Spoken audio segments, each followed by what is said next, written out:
శివుడు ఎంత ప్రొటెక్టివ్ అంటే, నీకు ఎవడో ఒక శత్రువు ఉన్నాడు, వాడు నిన్ను చూసి ఓరవలేకపోతున్నాడు, ఎప్పుడు నీకేదో ఒక హాని జరగాలి చెయ్యాలి అని చూస్తున్నాడు.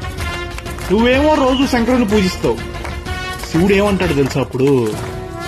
నా ఎగ్జిస్టెన్స్ ని నమ్మి నేను ఉన్నానని మనసా వాచా కర్మణ నమ్మి కొలిచే నా భక్తుడికి హాని చేయాలని చూస్తే వాడు తప్పు చేసినా సరే, ఐ మెన్షన్ ఇట్, వాడు తప్పు చేసినా సరే నాకు వదిలే, నువ్వు వేయగలిగిన దానికన్నా పెద్ద శిక్ష వేస్తా. తండ్రిగా నా భక్తుల మీద నాకు ఆ హక్కు ఉంది. అలా కాదని నువ్వు వాడికి హాని చేయాలని చూస్తే ఏదో ఒక రూపంలో వస్తా, ఖచ్చితంగా నిన్ను చంపేస్తా. ఆ చంపడం కూడా అలా ఇలా కాదు, మళ్ళీ ఇంకో జన్మెత్తాలి అన్నప్పుడు నీ ఒంట్లో ఆఖరి రక్తపు కణం కూడా బెదిరి చచ్చేలా చంపుతా అంటాడు శంకరుడు. అంత ప్రొటెక్టివ్